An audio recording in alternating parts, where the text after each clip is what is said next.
Hey, this is Osirez from Osirez Tech. This is going to be the gaming PC build guide for January 2013 in the sub $1,000 range. The purpose of this build is going to be a nice gaming PC. It's going to be able to play all your modern games on high to ultra, and definitely all your older games excellently.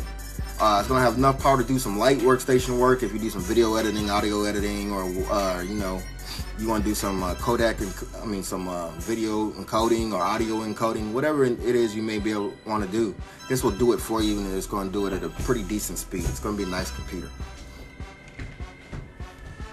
The CPU is an AMD FX 8350, which is a 4 gig processor with 8 cores, or 4 real cores and 4 virtual cores, but that's a story for a whole nother day.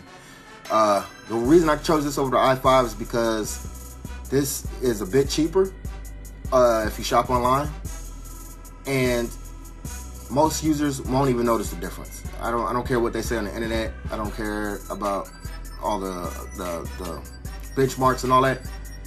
If you want to sit there and look at benchmarks all day, by all means get the i5. CPU cooler, this is the Cooler Master Hyper 212 Evo.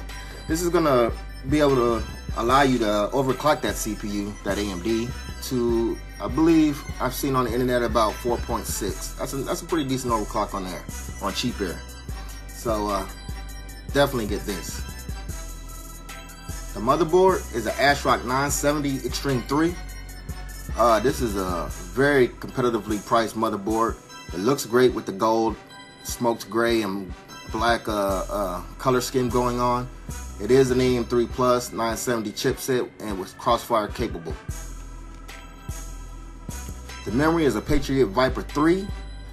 8 gigs of it. There's 2 sticks at 1.5 volts with the red metallic heat spreaders.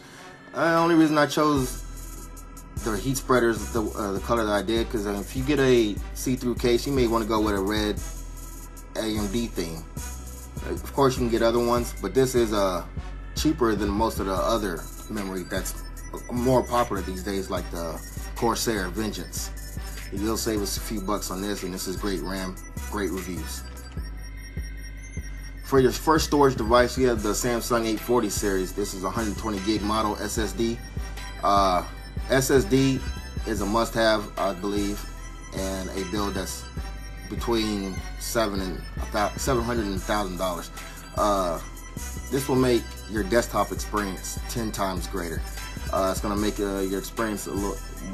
You're going to be able to use your computer. It's going to make it feel more snappier. It's going to be a lot more quicker. And even if you load your games to it, it'll make the loading times much quicker. It's not going to make your frames per second quicker, but your loading times quicker.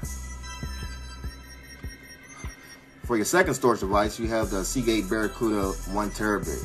SATA 3, it's got 6 gig, transfer rates, and 32 megs of cache. This is where you're going to save all your data, your media files, and all that extra stuff. The video card is the MSI 7870 Hawk Edition. It's got 2 gigs of RAM, 1.1 gig clock speed. It is crossfire ready if you want to do that in the future or now, whenever. It has DirectX 11 support. It's a great card, looks good, and it's got great reviews and awesome features. For the case, this is an older model case, but I think this is the best case for the bang for your buck. It's the Cooler Master Half 912 ATX mid-tower case. It is a combination of steel and plastic. It has great airflow and great cable management, and if you like this styling, it's all around 100% a great case. For your power supply, it's the CX500. It's 500 watts and 80 plus bronze, which you're gonna want. You never want anything less than 80 plus bronze. And some people are gonna debate whether you need a more powerful power supply, but for this build, you don't need more than 500 watt good power supply. For your optical drive, it's a Lite-On DVD CD, and it's basic. There's nothing really to talk about here.